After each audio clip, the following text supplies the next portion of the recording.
असां पौलुस जो थिस्सलुनियन खे लिखियलु हिकु ख़त पढ़ी रहिया आहियूं। इहो हुन जो हिननि माण्हुनि लाइ पहिरियों ख़तु हुयो। त हाणे असां 3 अध्याय ते अची पहुता आहियूं। हितां ई असां अॻिते वधंदासीं।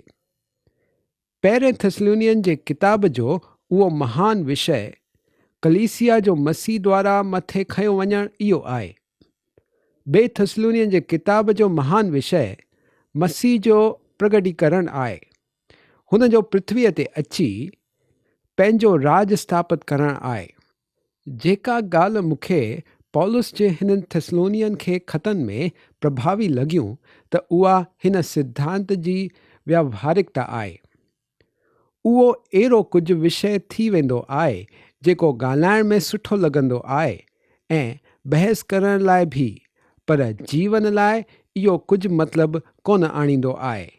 उहे अहिड़ो कुझु कोन सेखारींदा आहिनि जेको ज़िंदगीअ खे जीअण लाइ असांखे तयारु कंदो आहे, जेको असांजी निजी ज़िंदगीअ सां संबंध रखंदो आहे। कुझु बाइबल सेखारण वारा सिर्फ़ु हिननि ॻाल्हियुनि ते बहस कंदा आहिनि। मां हिननि जो ई उल्लेख करे रहियो आहियां, पर पौलुस जी सिख्या बिल्कुलु ई अलॻि हुई।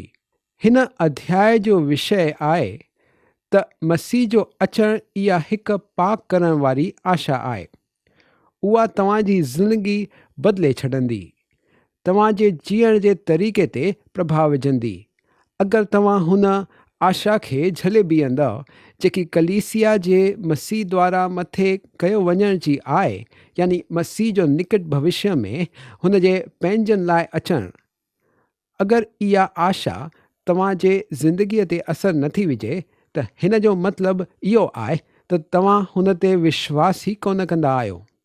उहा तव्हां लाइ छड़ो हिकु सिद्धांत या दर्शन शास्त्र आहे। इहो विषय हिन ख़त जी अहमियत आहे ऐं असां हिन जे बारे में ईंदड़ 3 अध्याय खां 4 अध्याय जे 12 वचन ताईं ॾिसंदासीं। 3 अध्याय जी शुरूआति कंदासीं। त अचो असां पढ़ूं पहिरें थिस्सलुनियन जो 3 अध्याय ऐं 1 वचन। इन्हीअ करे जॾहिं असां खां अञा कोन रहियो वियो त असां इहो बीहारियो त एथेंस में अकेलो रहिजी वञूं। पौलुस थिस्सलुनियन वटि वापसि मोटण जी लालसा थो रखे, पर पोइ उहो एथेंस में ई अकेलो बीहे थो ताकी उहो तिमुथियुस, सिलवानुस, डॉक्टर लूका ऐं ॿियनि खे हुते मोकिले सघे। इन्हीअ करे इहो अखर अहम आहे, छो त इहो हुन ॻाल्हि खे हिन 3 अध्याय सां जोड़े थो जेकी पौलुस 2 अध्याय में कई हुई। हुन पारिवारिक रिश्ते जे अस्तित्व जे बारे में जेको कलीसिया में आहे। पौलुस हुननि लाइ माउ, पीउ, भाउ सभु थियो हुयो। हुन थिस्सलुनियन जे विश्वासियुनि जी प्रभुअ वटि अगुवाई कई हुई ऐं उहो हुननि ते घणो ई प्रेम कंदो हुयो। उहो चवे पियो त उहे हुन जे गौरव ऐं हुन जो आनंद थींदा जॾहिं मसीह ईंदो तॾहिं। हुन वक़्त ते जॾहिं प्रभु यीशु प्रगट थींदो ऐं सभु विश्वासी पंहिंजा पंहिंजा इनाम पाईंदा। पौलुस हुननि ते खरो प्रेम कंदो हुयो, पर उहो हुननि वटि वापसि कोन पियो मोटी सघे। इन्हीअ करे उहो घणो ई निराश थी वियो हुयो। हुन जे रस्ते ते शैतान रुकावट विधी हुई। पौलुस खे थिस्सलुनीका एॾो जल्दी छॾिणो पियो कि घणी सिख्या ऐं सिद्धांत हुन अध में ई सेखारिया हुया ऐं हुननि खे उहो पूरो कोन करे सघियो हुयो। उहो वापसि मोटण जी लालसा ई न पियो करे, पर हुन खे हुननि विश्वासियुनि जे भविष्य जी बि चिंता लॻी रही हुई। पौलुस हुननि खे दिलासो ॾियण जी इच्छा पियो करे। ॿियनि लफ़्ज़नि में उहो हुन प्रेम जे परिश्रम खे दर्शाए पियो जंहिंजे बारे में हुन ख़त जे शुरूआति में ई ज़िक्र कयो वियो हुयो। प्यार इहो छड़ो स्नेह रखणु या छड़ो सुठो आराम ऐं दया जो अनुभव कराइणु कोन्हे, दिलि खे सुठो लॻणु कोन्हे। प्यार इहो ॿिए जी ख़ैरियत रखणु आहे। प्रेम प्रगट करण जो इहो ई तरीक़ो आहे। अगरि तव्हां कंहिं ते प्रेम कंदा आहियो त तव्हां हुन जी ख़ैरियत चाहींदा आहियो। हेसि ताईं त तव्हां शायदि हुन शख़्स जे करे पंहिंजी जान बि जोखिम में विझो। अॻिते वधंदे असां पहिरें थिस्सलुनीअन जो 3 अध्याय ऐं 2 वचन पढ़ंदासीं।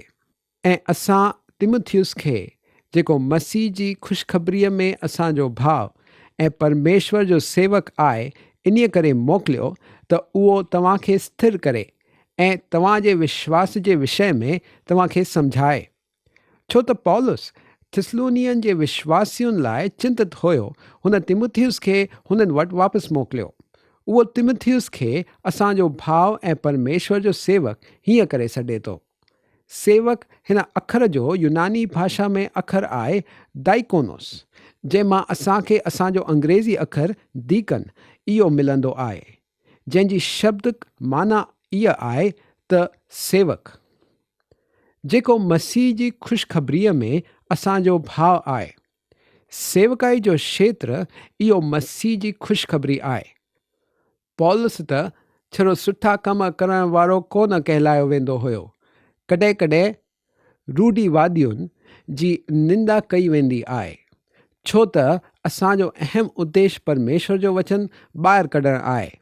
असां हिन खे मुख्य ऐं पहिरीं जाइ ॾींदा आहियूं।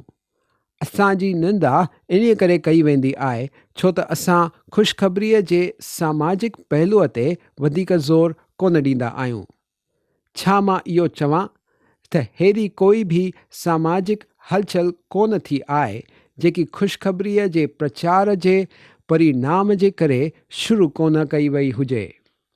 नंढे ॿारनि जे परिश्रम जे लाइ कानून ऐं ॿियनि कामगिरियुनि जे लाइ सुविधा, इहो सभु जॉन वेस्ली नाले जे माण्हूअ द्वारा कराए वई हलचल जे करे थियो।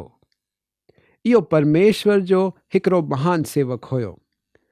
अस्पताल अॼु परमेश्वर जे वचन जे वजह सां अस्तित्व में आहिनि। अगरि माण्हू मसीह जी ख़ुशख़बरीअ जे तरफ़ प्रतिक्रिया ॾेखारींदा त हुननि जी ज़िंदगियूं बदिलजी वेंदियूं ऐं पोइ हुन बदिलाव जे करे हुन जे ज़िंदगियूं मां सुठा कम वहींदा रहंदा। देशनि में अॼु घणा ई कल्याण कार्य या देशवासियुनि जी कुशलता जे लाइ योजनाऊं बणायूं वेंदियूं आहिनि, पर हिननि जी क्षेत्रनि में भ्रष्टाचार साम्हूं ईंदो आहे। असां मां कोई बि हिन योजनाउनि सां संबंधित भ्रष्टाचार खे रोके कोन सघंदा आहियूं। हीअं छो थींदो आहे? छो त इहे योजनाऊं मसीह जी ख़ुशख़बरी जे वजह सां शुरू कोन कयूं वयूं आहिनि, हुन जे द्वारा कोन झलियल वयूं आहिनि। उहे ढिली सिख्या वारा जेके असांजी निंदा कंदा आहिनि, हीअं बर्ताव कंदा आहिनि ॼण त उहो कुझु भलो करे रहिया आहिनि। छा तव्हां अहिड़े माण्हूअ खे भलो कंदे ॾिठो आहे जेके भलाई करण जे लाइ ॼाणिया वेंदा आहिनि? उहे छा करे रहिया आहिनि? उहे असूलियत में ऐनिकता खे प्रोत्साहन ऐं परवानगी ॾींदा आहिनि। हुननि इंसानियत खे कंहिं बि नमूने ऊचे स्तर ते कोन खयो आहे। उहे ॿारनि खे नशो करण खां रोके कोन सघिया आहिनि। असल ॻाल्हि त इहा आहे त अहिड़े खुले ऐं ढिले वीचारनि वारी हिकु कलीसिया जा सदस्य हुननि छोकिरुनि खे गोरियूं विराइनि पिया जिन्हनि खे ॿार कोन ॼणा हुया। पौलुस चवे थो त तिमुथियुस हिकिड़ो सेवक हुयो ऐं हुन जी सेवकाई जो क्षेत्र मसीह जी ख़ुशख़बरी हुई। असांजो क्षेत्र बि इहो ई हुजणु खपे। ऐं जॾहिं मसीह जी ख़ुशख़बरी ॿुधाई वेंदी, मुंहिंजा दोस्त, तॾहिं घणा ई सुठा कम कया वेंदा। जेके छड़ो सुठा कम कंदा आहिनि, हुन जे बारे में मां छड़ो हिकु निंदा जी ॻाल्हि ॿुधायां थो, ऐं उहा इहा आहे त हुननि जा सुठा कम छड़ो अस्थाई मदद आहे। उहे माण्हू जी स्थाई मदद कोन करे रहिया आहिनि। उहे हुननि खे परमेश्वर सां गॾु सही रिश्ते में कोन था आणनि। छड़ो मसीह जी ख़ुशख़बरी ई इहो करे सघंदी आहे। तव्हांखे स्थिर करे ऐं तव्हांजे विश्वास जे विषय में तव्हांखे सम्झाए स्थिर करे। इहो साॻियो ई अद्भुत अखर निर्गम जी किताब में, जेके झूने नियम जे किताब आहे, उन्हीअ में वापरियो वियो हुयो। जॾहिं मूसा पहाड़ ते प्रार्थना करणु वियो, इज़राइल जी जाइ जे बारे में परमेश्वर खां आश्वासन वठणु वियो। अचो त निर्गम जे 17 अध्याय जो 12 वचन पढ़ूं। पर जॾहिं मूसा जा हथ भरिजी विया, तॾहिं हुननि हिकु पथर खणी मूसा जे हेठों रखी छॾियो ऐं उहो हुन ते वेही रहियो, ऐं हारून ऐं हूर हिकु हिकु अलंग में हुन जे हथनि खे संभाले रहिया, ऐं हुन जा हथ सूर्यास्त ताईं स्थिर रहिया। पौलुस तिमुथियुस खे थिस्सलुनीअन खे स्थिर कराइण लाइ हुननि खे मथे झलण लाइ ऐं स्थापित करणु मोकिलियो। माण्हुनि खे अॼु बि इन्हीअ जी ई घुर्ज आहे। हुननि खे विश्वास में स्थापित स्थिर हुजण जी ज़रूरत आहे ऐं तव्हांजे विश्वास जे विषय में सम्झाइण या उत्साहित करणु। तिमुथियुस खे थिस्सलुनीअन जे विश्वासियुनि खे मथे झलण लाइ ऐं विश्वास में उत्साहित करण लाइ मोकिलियो। अॻिते वधी असां 3 अध्याय जो 3 वचन पढ़ंदासीं। त कोई हिननि क्लेशनि जे करे डगमगाए न वञे, छो त तव्हां पाण ॼाणींदा आहियो त असां हिननि ही जे लाइ बीहारिया विया आहियूं। हिते हिकिड़ी अहिड़ी सिट आहे जेकी असांखे उगरण लाइ कुझु ॾुखी आहे। उहो चवे थो त कोई बि डगमगाए न, यानी कंहिंजी बि शांती भंग न थिए, उहो ॿी क्लेशनि जे करे। हिते क्लेशनि जो मतिलबु दबाव ऐं चिंताउनि सां आहे। इहो चई पोइ पौलुस हिकु अद्भुत ॻाल्हि चवे थो, असां हिननि ही जे लाइ बीहारिया विया आहियूं। असां ॼाणींदा आहियूं त असां तूफ़ाननि मां गुज़रंदासीं। उहे तूफ़ान अस्थाई हूंदा, पर असां हुननि मां निकिरी भॼी कोन वञी सघंदा आहियूं। असांखे हिते हेठि मुश्किलियूं ईंदियूं ऐं परमेश्वर जो वचन इहो साफ़ ॿुधाईंदो आहे। पौलुस चाहे थो त थिस्सलुनीअन जा विश्वासी हिननि क्लेशनि जे विच स्थिर बीठल हुजनि। शास्त्र में अहिड़ा घणा ई हिसा आहिनि जेके इहो साॻियो ई सच सेखारींदा आहिनि। यूहन्ना जे 16 अध्याय जे 33 वचन में प्रभु ईश्वर चयो, मां इहे ॻाल्हियूं तव्हांखे इन करे ॿुधायूं आहिनि त तव्हांखे मूं में शांती मिले। संसार में तव्हांखे क्लेश थींदो आहे, पर ॾाढस ॿधो, मां संसार खे जीते वरितो आहे। क्लेश उहा समस्या आहे जेकी असां सभिनी खे मिलण वारी आहे। हुन खां फिरी ॿियो रस्तो कोन्हे। तॾहिं बि प्रभु पाण ई असांखे ॾाढस ॿधण लाइ चए थो। हिननि समस्याउनि जे विच में बि अगरि तव्हां हिकिड़ा विश्वासी आहियो त तव्हां समस्याउनि खां बची कोन था सघो। मसीह खे स्वीकारण जो इहो मतिलबु कोन्हे त तव्हांखे पीड़ा जे ख़िलाफ़ हिकिड़ी बीमे जी पॉलिसी मिली वई आहे। मामले जी असूलियत इहा आहे त परमेश्वर जी संतान बणिजी वञण खां पोइ भी तव्हांखे मुश्किलियूं ईंदियूं। अगरि तव्हां कॾहिं पहिरियों मुश्किलुनि जो सामनो कयो बि हुजे या न, परमेश्वर इहो वचन कॾहिं न ॾिनो त असां तूफ़ाननि खे चुकंदासीं, पर इहो चयो त असां सभिनीनि तूफ़ान खां गुज़रंदासीं। पर उहा ॻाल्हि जंहिंजी परमेश्वर पक करे रहियो आहे इहा आहे त उहो पाण असां सां गॾु तूफ़ाननि मां गुज़रंदो ऐं असांखे बंदरगाह ताईं पहुचाईंदो। ऐं इहो असांखे बिना काई शंका या सवाल स्वीकारणो आहे।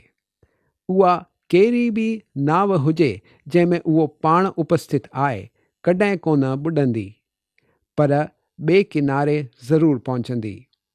तव्हां ऐं मां हुन पार ॿिए किनारे ते पहुचण जी क्रिया में आहियूं। ॿिए तिमुथियुस जे 3 अध्याय जे 12 वचन में पौलुस इहा ॻाल्हि मज़बूत कंदे चवे थो, पर जेॾा मसीह यीशूअ में भक्ति सां गॾु जीवन बिताइण चाहींदा आहिनि, उहे सभी सताया वेंदा। हिन लाइ कोई अगरि या मगर कोन्हनि। असां हिन जे बारे में पहिरें पतरस जे 4 अध्याय जे 12 खां 19 वचन में भी पढ़ी सघूं था। चिंता करण जो वक़्तु त उहो आहे जॾहिं आसमान में बादल कोन्हे, नदीअ में लहर कोन्हे ऐं सभु कुझु मधुर ऐं सुठो आहे। हुन वक़्त ते तव्हांजे उद्धार ते सवाल उथी थो सघे। पर अगरि हिते हेठि तव्हां समस्याऊं अनुभव करे रहिया आहियो, अगरि ज़िंदगीअ जा दबाव ऐं चिंताऊं तव्हां मथां आहिनि, त इहा उन्हीअ जी निशानी आहे त तव्हां परमेश्वर जी संतान आहियो। इहो ई तरीक़ो आहे जंहिंसां परमेश्वर असांखे हुन मथां निर्भर करणु सेखारींदो आहे। 4 वचन खे असां हाणे पढ़ंदासीं, यानी पहिरें थिस्सलुनियन जो 3 अध्याय ऐं 4 वचन।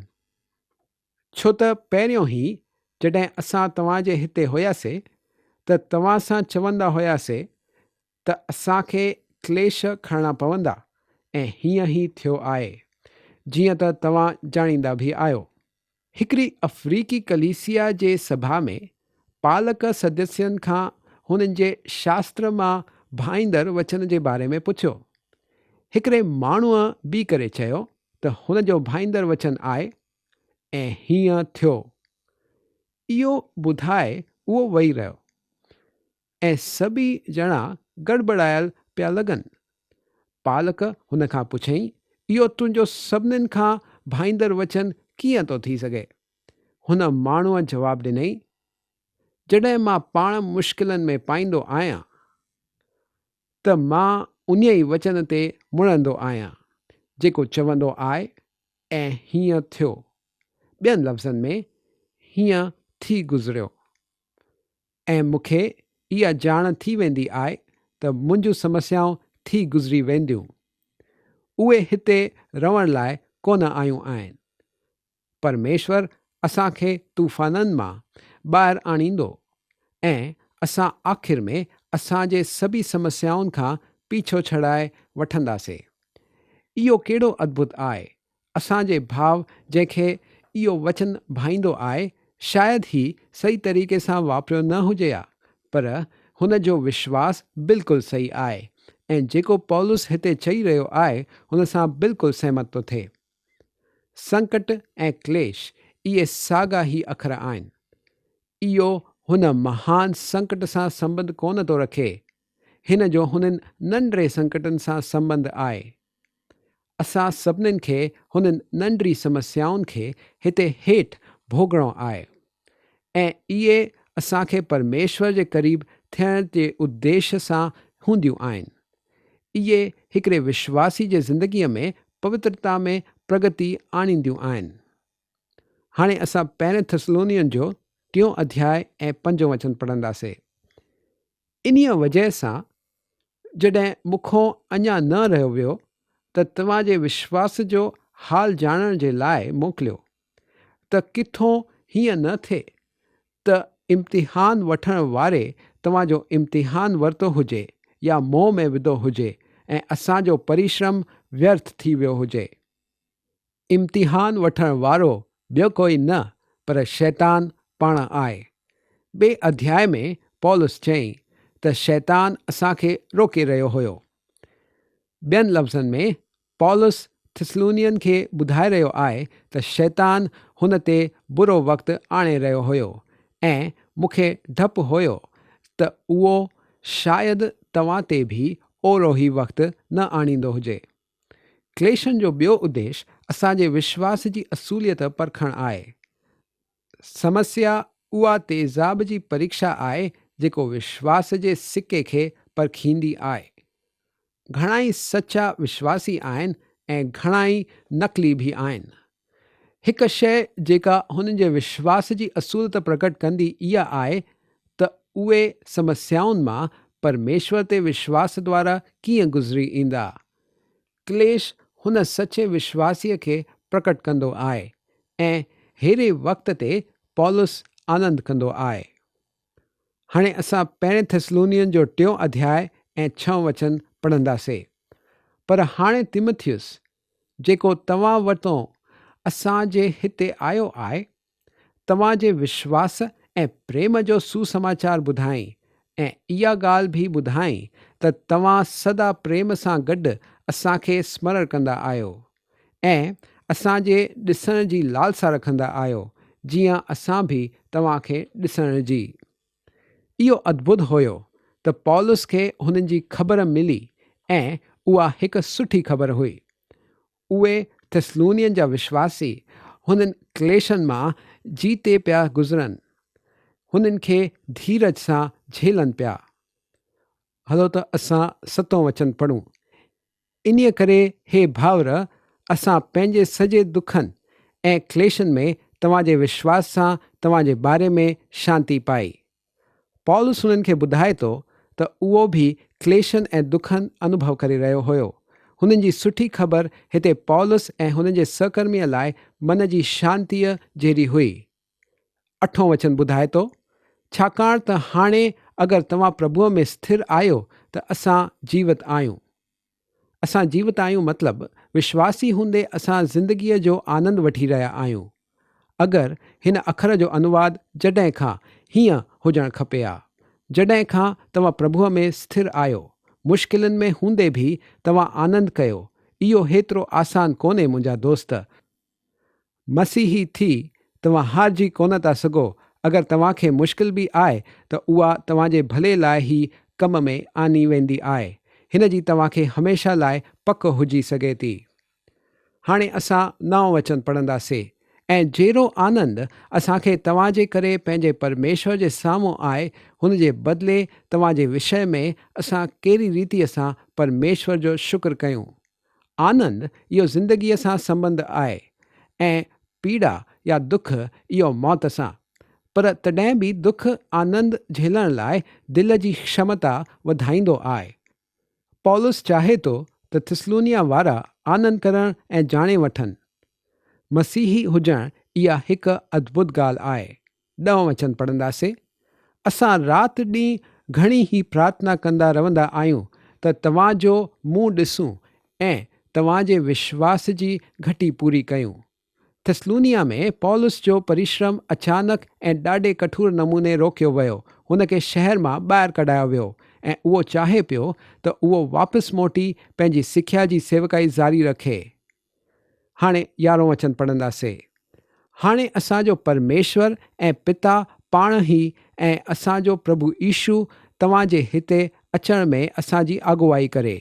ओ पौलुस वापसि मोटण जे मौक़े लाइ छा त प्रार्थना करे रहियो हुयो। अॼु असां पंहिंजे अभ्यास खे हिते ई बीहारींदासीं। ॿिए प्रोग्राम में तव्हां सां वरी मिलंदासीं। तेसिताईं तव्हां प्रभु जो अनुग्रह पाए हुन में वधो।